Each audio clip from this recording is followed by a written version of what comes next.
Hi, this is the Motorola Edge 40 and I'll show you how to log out from Gmail account on this device.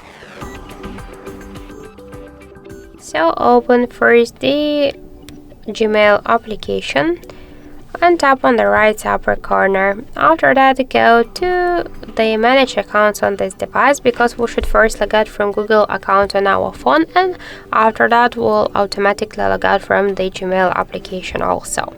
So tap to your account, click remove account and confirm your action.